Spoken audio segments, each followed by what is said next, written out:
top 5, you know, ridiculous wish list for motorcycles would be pretty much number 5, any of the MV Agustas.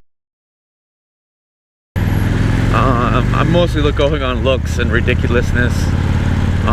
They just look amazing to me. Those are probably my favorite looking bikes. I'm not going on much more than that, though I hear the triple engines or whatever they got or the engines they got are pretty insane too.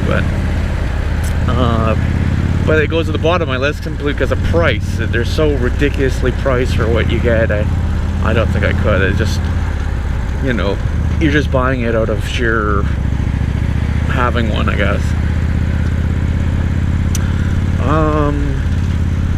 So that'll bring us to number 4 on the list, which I'm gonna go with the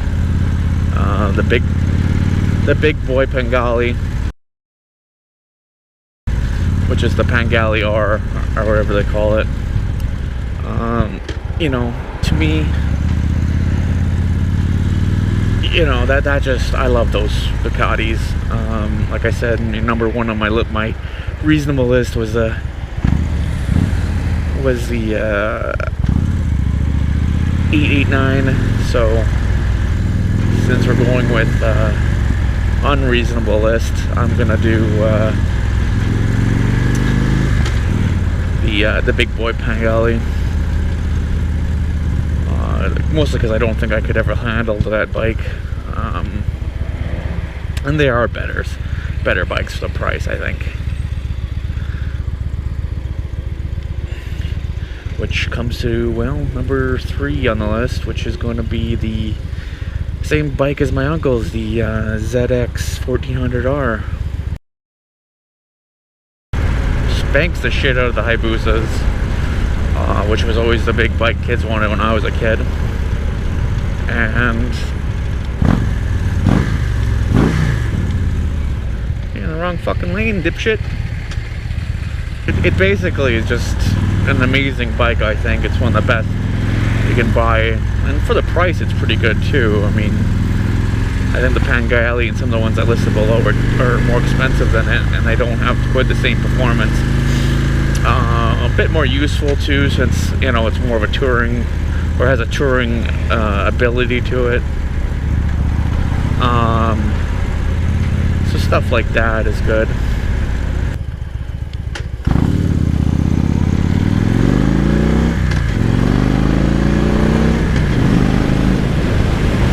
So the only reason I have it at number 3, though, being the 1400, is the fact that I don't like its looks. I think it's an ugly bike. But the reason it makes the list is because I think it's way better looking than the Hayabusa. You know, it's not an ugly bike, the 1400, but it's not a pretty bike like the other ones I've mentioned were. You know, hands down, Ducatis just look amazing. Same with MV Agustas.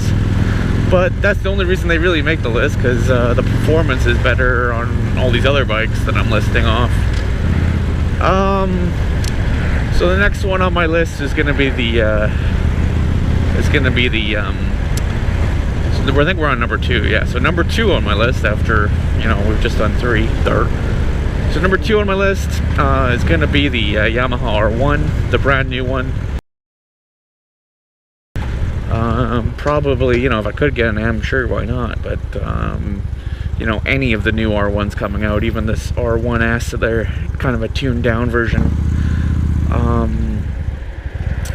You know, just everything about them. They're like the two-wheel GTR, really. The computer on wheels.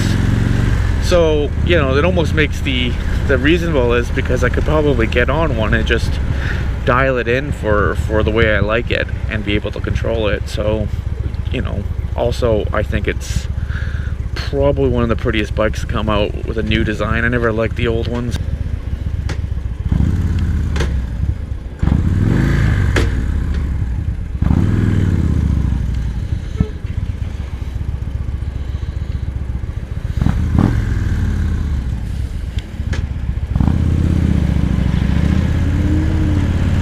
So, you know, the R1, the new R1, and the R1M, and the R1S, all of them really, I think they're just gorgeous looking.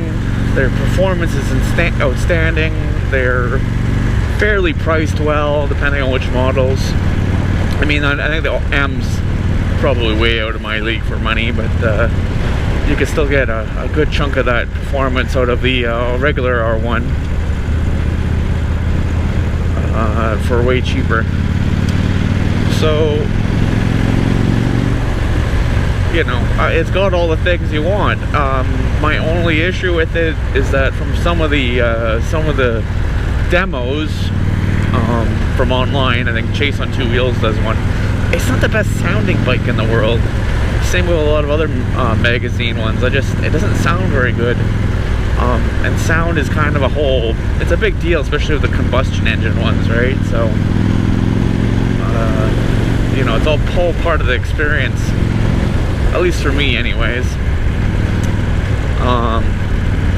So yeah, that kind of puts it to number 2. And then that basically leaves number 1. So number 1 is going to be the H2 from Kawasaki. Yeah, I'm a big Kawasaki fan, so it has to be. I have to put in the top dog of the Kawasaki line, the H2. Obviously not the R, because I don't think I'd ever have go to a track, which kind of is another reason this list is separate from the other, because, you know, these are mostly track bikes. At least you don't have any good times without going to a track. There's not a lot of tracks out here. So yeah, the H2, I mean, that's probably the only bike I think that looks better than all the other ones listed below, and it's got insane performance, so that's why it's number 1. Though the price is a little much, but it doesn't matter. I would totally get that.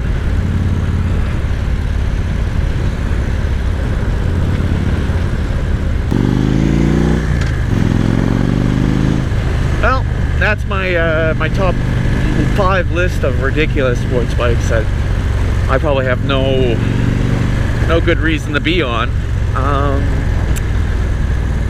And that's about it. Tell me, you guys, what you guys think. I'm gonna call it there and finish this turn off behind the Audi that doesn't know what he's doing.